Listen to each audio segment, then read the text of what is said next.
My name is Ryan. I'm 41 years old. And I used to believe in the kind of family you fight for. When I met Melissa, she came with 2 boys. Josh was 9, Brandon only 6. Their father was already long gone by then. He existed more like a myth than a man. A few pictures in dusty photo albums, occasional gifts that came months too late, promises that never materialized.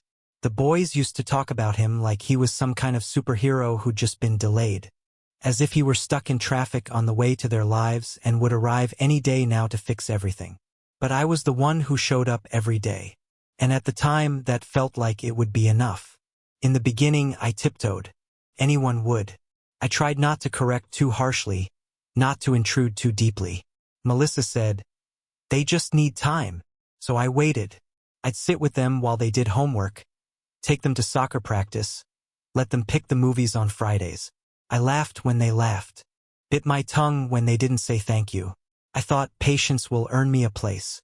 We rented a small 2-bedroom back then. I remember laying insulation in the attic myself during that first winter because Brandon caught a cold that wouldn't go away and I couldn't sleep knowing he was shivering in the next room. Melissa said I was sweet, said I didn't have to go that far. But I wanted to. I wanted to prove, not to her, not even to the boys, but to myself, that I could be what their real father never was. Year by year, I took on more. Quietly. Consistently. I took over the school tuition when Melissa's hours got cut. I bought their clothes, their backpacks, paid for the school trip to D.C. That Brandon begged to attend, though I had to take on weekend shifts to afford it. When Josh got braces, the insurance wouldn't cover most of it. So I signed up for a payment plan. 12 months, $232 a month. That metal in his mouth, that was me. The boys never asked where the money came from. Kids rarely do. They just accept what's given, expect that it'll be there again next week. And I didn't ask for credit. I didn't want it. At least I told myself I didn't. When we bought the house in Denver, it felt like the beginning of something real. A fresh start. New schools, better neighborhood. A second chance at being a family without ghosts. Melissa called it our home, but I was the one who bled for it. The down payment, $73,000, came from my retirement fund. Every mortgage installment after that, every repair, every light bulb, every cable bill and box of laundry detergent. All me. I painted the bedrooms myself. Laid down new tiles in the kitchen. Brandon picked blue for his walls. Josh chose black. Melissa said it made the house feel like theirs. I told myself that was a good thing. I installed a punching bag in the garage when Josh started lifting weights. He never said thank you. Just came home one day and used it, as if it had always been there. I fixed the leaky faucet in the bathroom. I built a new fence when the old one finally gave out. I paid for Melissa's car repairs, for her gas, for her mother's medications when she got sick. I never itemized, never kept a ledger of sacrifices. I just told myself this is what family is. You give, and eventually it comes back around. But slowly, something began to fester. Nothing loud, nothing obvious. It wasn't screaming matches or slammed doors. It was smaller than that, quieter. It was the way Josh introduced me to his friends as my mom's husband. The way Brandon asked Melissa if he could go to a friend's house instead of asking me. The way they'd wait for her nod when I told them to do something, as if my voice wasn't quite official until it passed through her mouth. There were dinners where the table felt too long, even though we sat only feet apart. Times when I'd make food and they'd eat it without looking at me. Times when I'd come home from a 12-hour day and find them parked in front of the TV. No greeting, no acknowledgement. Just static and glassy eyes. One winter, when Josh was 15, he wanted a new snowboard. A fancy one, the kind you don't buy unless you're either rich or stupid. I wasn't either, but I bought it anyway. He didn't thank me. Just took it and asked Melissa if he could go on a weekend trip with his friends. I remember Melissa saying, "He's just a teenager. You can't expect much." But I wasn't expecting much. I was expecting something. A nod. A word. A glance that said, "I see you." I never got it. The truth is, I gave too much. Not just money, though God knows that was endless, but myself. I poured out my patience, my time, my presence. I told myself that if I kept giving, they'd run out of reasons to keep me on the outside. That eventually, I'd stop being the stranger in the family portrait. But there's a kind of cruelty in hope. It stretches you thin, makes you soft where you should be steel. And deep down, I think they sensed it. Because the more I gave, the less they respected me. Not overtly, not in the kind of way that ends with broken windows or screaming matches, but in the quiet erosion of acknowledgement. I became background noise. The man who fixed things, paid for things, stood on the sidelines while their real father haunted the edges of their imaginations. He called twice a year, once on Christmas, once on a birthday, if that, sent money orders that bounced, promised to take them to a Rockies game and canceled the night before. And yet, they still spoke of him like a king.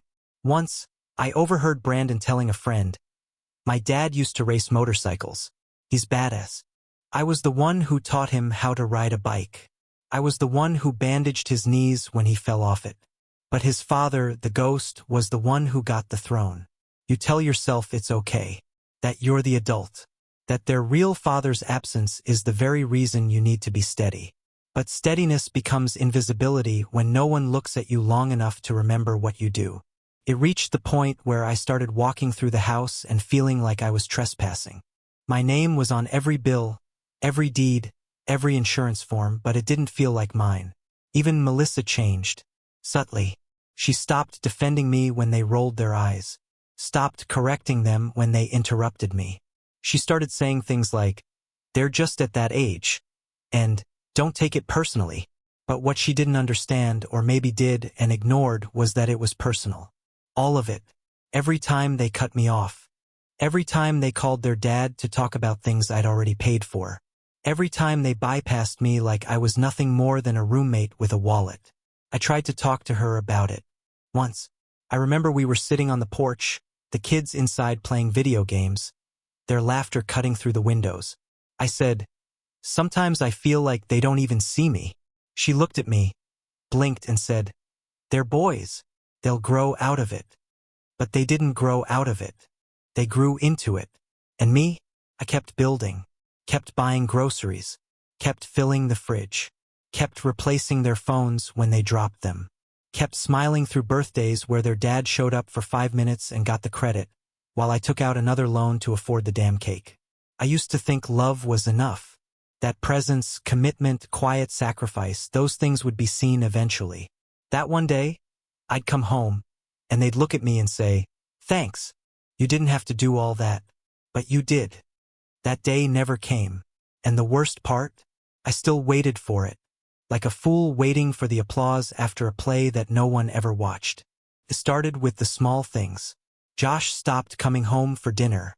He used to at least sit down, pretend to eat, swipe food from the fridge later. But now he wouldn't even bother. Melissa would plate his food anyway. Set it down in front of his empty chair like she was offering something to a ghost. No one said anything. Brandon started pulling away too. No more backyard catch, no more lazy Saturdays asking me about fixing his bike. His door stayed closed more often. He answered in one-word grunts. "Fine. Whatever. I dunno." The kind of words you throw at someone who doesn't matter. I brought it up once, gently. Said maybe we should check in. Melissa shrugged it off. "They're teenagers. Distant is normal." Normal. That word again. That excuse for everything. One night I came home late. The project at work was draining me dry. Long hours, longer commutes, meetings that left me raw. All I wanted was a warm meal and a quiet room. Instead, I walked into a war zone. Empty pizza boxes stacked on the coffee table. Soda cans rolling across the floor. Someone's muddy shoes on the couch I had just paid to reupholster. Josh was stretched out, headphones on, eyes locked to the TV. Brandon was scrolling through his phone, earbuds in. I stood there, waiting. Nothing. Not even a glance. Cleared my throat. No response. I raised my voice slightly. "Guys, could you clean this up before your mom gets back?" Josh didn't even take off his headphones. He just smirked and muttered, "Why? You're not the boss of us." I froze. It was quiet, almost too quiet, the kind of quiet where words hit like hammers. I looked at Brandon. He just kept scrolling. Melissa walked in a few minutes later, saw the mess, saw me still standing there and said nothing. That night, lying in bed beside her, I finally asked, "Do they talk to him like that?" She didn't respond.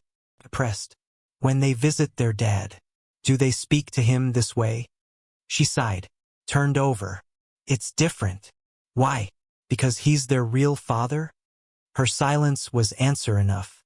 Chipped at something I couldn't name. Not anger, not yet. Something colder. A kind of distance growing inside me. A slow withdrawal I couldn't stop even if I wanted to. I started watching the house differently. I started noticing the patterns. Like how Josh only asked for money through his mother. Or how Brandon would wait for her to rephrase any rule I set. Like I was the warm-up act and she was the main event. Even the dog listened to her more than me. I was the provider, not the parent. The man who kept the lights on but wasn't allowed to flip the switch. Came to a head 6 months ago. A Tuesday night. I remember it with terrifying clarity.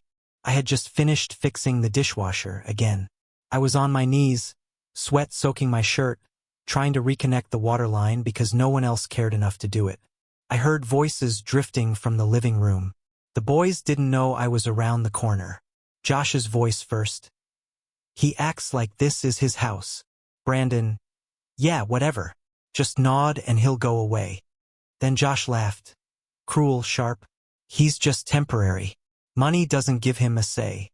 That was it. I didn't move. I just crouched there behind the counter, listening. My hands went numb around the wrench. I felt heat crawl up my back. Not anger, humiliation. I wanted to believe I'd misheard. That it was sarcasm. That it didn't mean what it sounded like. But then I heard Melissa. She was in the room. She was there.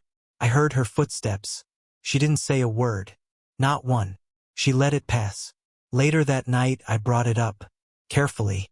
I said I thought we needed to talk about the way they were starting to treat me. About what they'd said. She looked at me like I was fragile. "You're taking it too personally." I heard them. "They're kids. They called me temporary." Her voice dropped. "They don't mean it. But that's the thing, isn't it? Kids mean what they say when they think no one's listening." That Friday, I came home from work early. I parked down the street, decided to walk the last block to clear my head. When I turned the corner, I heard them. Josh and Brandon outside with some friends, sitting on the porch, laughing like nothing in the world could touch them. "Big party this summer," Josh said. "We'll have the place to ourselves." One of his friends asked, "Won't your stepdad care?" Josh's reply was immediate. "If he doesn't like it, he can leave. It's not even his place." That's when it hit me. It wasn't just that they disrespected me. It was worse than that. They didn't even see me. I was invisible, disposable, a wallet with a pulse. I walked past them, straight into the house. Josh gave me a mock salute. I didn't respond.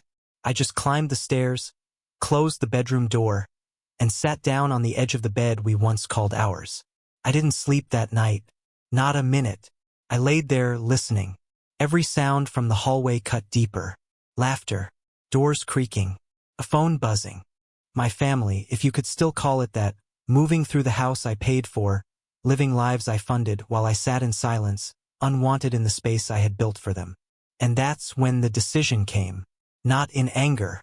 Not in some cinematic rage. But in clarity. Cold. Sharp.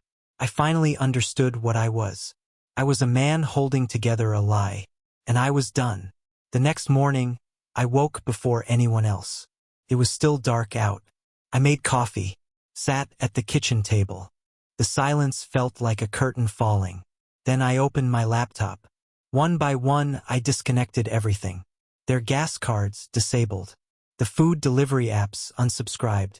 Streaming services, phone plans, online game subscriptions, all of it. Gone. Every charge that traced back to my bank account, every dollar they leached without thought, severed. Then I packed. Not my things. Theirs. Clothes, devices, schoolwork, shoes scattered like afterthoughts. I boxed everything. Labeled it. Josh. Brandon. Like they were being shipped back to the warehouse they came from. I didn't touch Melissa's side of the closet. She wasn't the focus. Not yet. On the kitchen counter, I left a single note.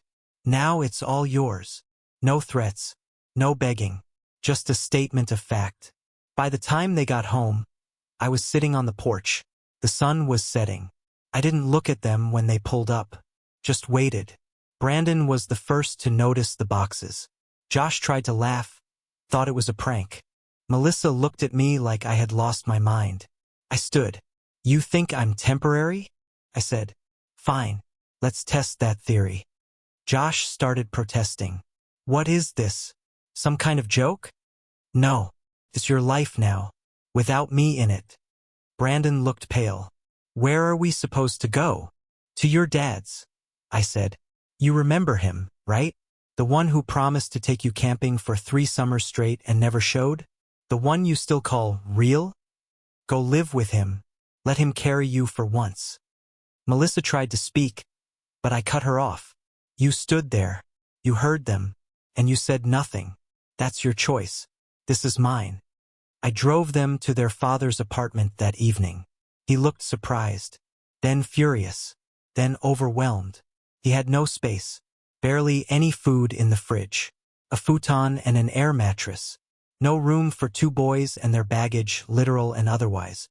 I left them there, boxes on the sidewalk, 1 boy crying, 1 too angry to show it, and a woman too stunned to beg me to come back. That night the house was quiet, truly quiet, and in that silence, for the first time in years, I slept like a man who finally let go of the rope he'd been strangled with. They didn't come back the next day, not the next week, not for 3 full weeks, and in that time, the silence of the house grew teeth. Every room echoed in a new way, like it had been emptied of ghosts and noise and the daily low-level resentment I'd grown used to wearing like a second skin. The fridge stayed full. The floor stayed clean.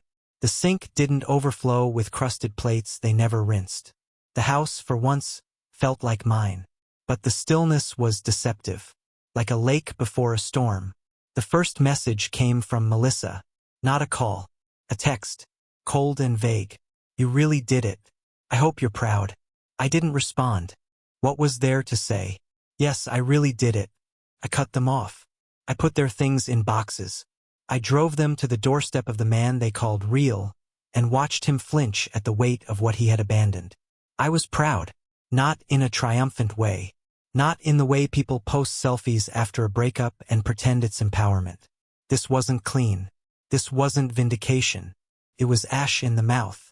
It was sitting at a table set for 4, eating dinner alone, knowing that I had bought every chair, every plate, every knife, and still had to carve the meat by myself. On the 8th day, the doorbell rang. I opened it to find Josh standing there. No bags. Just a look on his face I hadn't seen since he was a boy.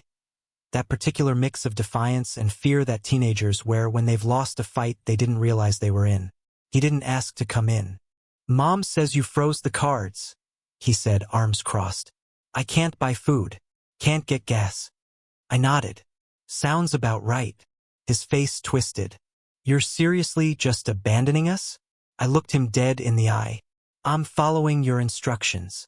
What the hell does that mean? You told your friends this isn't my house. You said I'm temporary. You said money doesn't give me a say. I'm simply agreeing with you. No say, no money. He blinked. He hadn't expected calm. He wanted a fight. That would have been easier to manage. You can't just throw us away, he muttered. I stepped forward, closing the distance between us until we were eye to eye. You threw me away first. You just didn't expect it to cost you anything. He left without another word. A week passed. Then came Brandon. He didn't knock. I opened the door to take out the trash and found him sitting on the porch steps, knees pulled up to his chest, hoodie drawn tight around his face. Can I come in? He asked, not looking at me. I didn't answer, just stepped aside. He moved like a ghost, sat down at the kitchen island, stared at the counter like it might offer him a solution. I poured coffee, didn't offer any. He didn't ask. We're living out of bags, he said. There's no food. Dad doesn't even cook. He's got, like, cans. Old soup. We've been eating crackers. I sipped my coffee. He looked up, eyes red-rimmed. I didn't mean it. okay? What I said. That you're temporary. I was just mad. Were you? He looked away. I leaned on the counter. You knew what you were saying. You meant it.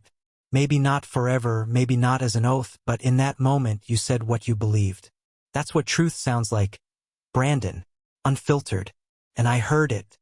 Tears welled up, but he blinked them back. So that's it? No second chances? I set the mug down harder than I meant to. I gave second chances for 8 years. Every rolled eye. Every ignored request. Every time you called me him instead of dad. You and your brother built a wall between us, one brick at a time. I kept showing up, kept paying, kept hoping. You didn't want a father. You wanted a financier. He stood, shoved the stool back, hands shaking. You don't get it. He doesn't care. He sleeps half the day. He tells us to be quiet when he's on the phone. You're not punishing him, you're punishing us. I stared at him, long hard. No, Brandon. I'm letting you experience the world you chose. You said I wasn't your father. Fine. Live like that's true. He stormed out, slamming the door. Melissa showed up 3 days later. Not a text. Not a call. She walked in like she still had a key, which she did, and stood in the entryway like she was deciding whether to stay or turn around. I didn't look up. I was folding laundry. She spoke first. They're scared. I kept folding. They don't say it, but I see it. Brandon's barely eating. Josh hasn't left the couch in days. They miss school. Their dad's apartment is a disaster. I don't even think the water heater works. I folded a t-shirt, set it aside. They're kids, Ryan. No, I said finally. They're young adults. They know what words mean. They know what respect is. And they knew that I was the one keeping this family above water. They knew it and they spat on me anyway. She stepped forward, hands clenched. They're sorry. Are you? That stopped her. She blinked. What? Are you sorry? For standing there when they mocked me? For saying nothing when they called me temporary? For brushing it off when I told you I was drowning in disrespect? Are you sorry, Melissa? She looked at the floor. That's what I thought, I said, and turned back to the laundry. She stood there for a long time. Then she left. The house returned to silence. But the messages started coming in. Not from them, from people I hadn't heard from in years. Family friends. Her sister. My brother. Hey, Melissa says you kicked the kids out? Heard you went nuclear. That true? Man, they're just teenagers. You're the adult. Everyone suddenly wanted a say. But none of them had paid a single bill. None of them had scrubbed vomit out of the carpet when Brandon had the flu. None of them had stood in the snow at Josh's soccer game while their dad was too busy. None of them knew what it felt like to pour yourself into a family and still be treated like an employee. So I ignored them all. And then the bills started coming, but not to me. To them. See, the college account? It was mine. The medical insurance? Mine. The gas cards, the Uber account, the family Amazon Prime, the Netflix profile that always auto-signed into Josh's room, all tied to me. When I shut them off, I didn't just take away their luxuries. I took away the scaffolding of the life they thought came standard. I made them live in the ruins of their own entitlement. Josh's college emailed him about overdue tuition. Brandon got dropped from his summer internship, transportation issues. Melissa called in a panic when the boys couldn't refill their prescriptions. They had no safety net anymore, because I had been the net, and now I was gone. 3 weeks after I drove them away, Josh came back. Not to beg, not to apologize, to blame. You ruined everything. He spat as I opened the door. I had a future, and you burned it. I stepped outside, closed the door behind me, leaned on the porch railing. No, I said calmly. You ruined it. You had a father figure, a stable home, full tuition. You lit the match when you called me temporary. I just stepped away and let the fire show itself. You're a piece of shit. I nodded. Maybe, but I'm not your piece of shit anymore. He left. Brandon followed a few days later. Not angry, just hollow. He asked to come back. Not forever, he said. Just until Dad gets his stuff together. I laughed. Not cruelly, just sadly. The way a man laughs when he sees how blind he used to be. He's never getting it together, I said. You know that now, don't you? Brandon nodded. But you still chose him. I didn't know what I was choosing. I shrugged. That's what life is. You learn what things cost after you buy them. He looked broken. But I didn't let him in. Because this wasn't a punishment. It was reality finally catching up. The reality they had denied for years. That love has limits. That respect isn't optional. That you cannot declare someone irrelevant and still expect them to carry you through life. The house remained quiet. My bank account, for the first time in a decade, stayed full. I slept through the night. And as I sat alone in the house I built, my house, I finally felt something I hadn't felt in years. Not joy, not peace. Something older, sharper, clarity, and it tasted like freedom. It's been 4 months since they left. 4 months of silence. 4 months of unreturned calls, of empty inboxes, of a house that echoes differently now. Melissa hasn't been back since that last conversation. Not once. No calls. No texts. Just gone. As if the woman I built a life with was never here to begin with. She moved in with her sister for a while. That much I heard through the grapevine. Then, eventually, back to her ex's place. The same man she swore she would never speak to again. The same man who left her with 2 kids and a pile of debt and 1,000 broken promises. But blood is a funny thing. So is desperation. I drove past his apartment once. I don't know why. I told myself I had business in the area. I didn't. It was dusk, the kind of light that turns windows into mirrors. I saw them through the glass. All 3 of them crammed into that tiny living room. Josh with his arms crossed, Brandon curled in the corner, Melissa standing in the kitchen like she'd forgotten how to breathe. And their father? He was sprawled on the couch, laughing at something on his phone, beer in hand. The same look on his face I'd seen in court documents and child support complaints. That's their life now. The life they chose. And me? I'm still here. Same house. Same job. Same porch light flickering on at 7:15 like always. But everything is different. The air is different. My own reflection feels different. Not cleaner, not happier, just real. There's a myth people like to sell. That love conquers all. That patience wins. That being the bigger person means eventually someone will see you. But I lived that myth. I bled for it. And in the end, the only thing it gave me was an empty seat at my own dinner table and a decade of being tolerated, never accepted. I was never their father. Not in their eyes. Not really. I was a placeholder. A man who bought time while they waited for a ghost to reappear.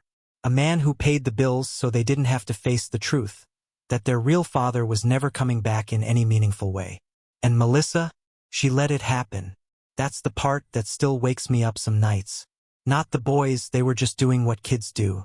Testing limits. Pushing boundaries. But her? She was supposed to be the bridge. The balance. The one who stood beside me and said, "This man is family." She never did. Not once. In every argument, every cold dinner, every time I was cut out of decisions, she stayed silent. Or worse, made excuses. They're adjusting. They don't mean it. You're overreacting. But what she never said, and what I realize now she never truly believed, was, "You matter." And when someone doesn't believe that, it leaks. Into their tone. Into their choices. Into the eyes of their children. Respect isn't something you demand with rules. It's something you model. And Melissa modeled indifference. Now she lives with the consequences.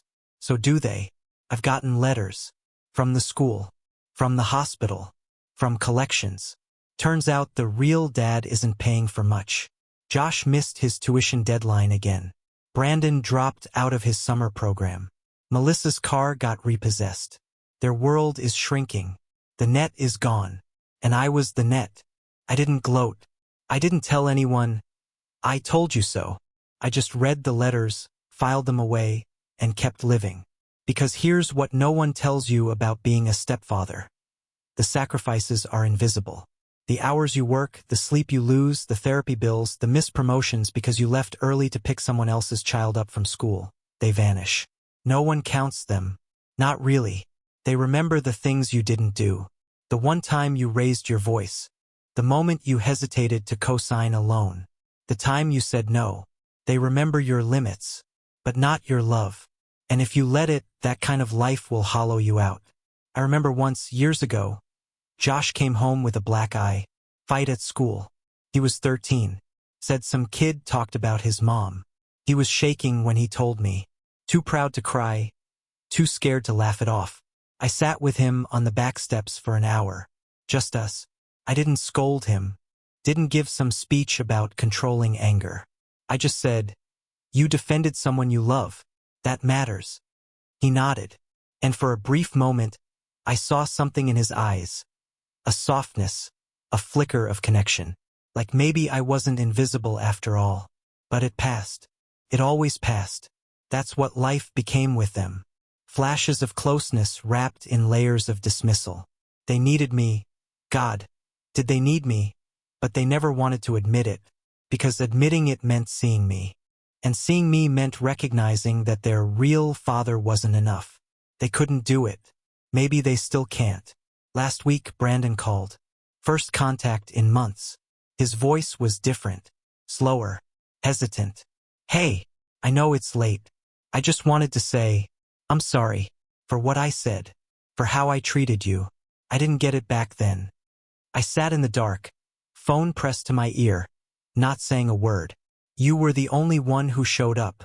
I see that now. I wish I'd said it sooner." I exhaled. "You saying it now?" I said. "That's the first step." He was quiet. Then, "Can we start over?" I closed my eyes. Could we? Could I invite them back into this house?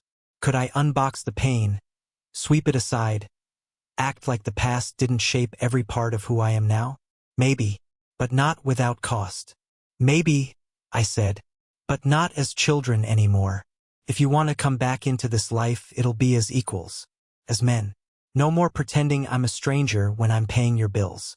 No more silence when you need me, and contempt when you don't. If you want a relationship, it starts with respect." He didn't argue. He just said, "Okay. I don't know what that means yet. Maybe he'll call again. Maybe he won't. But the door isn't locked. Just guarded." And Melissa? She never reached out again. Not once. Sometimes I wonder if she's waiting for me to reach first. To make it easy. To pretend it was a misunderstanding. But she'll be waiting a long time.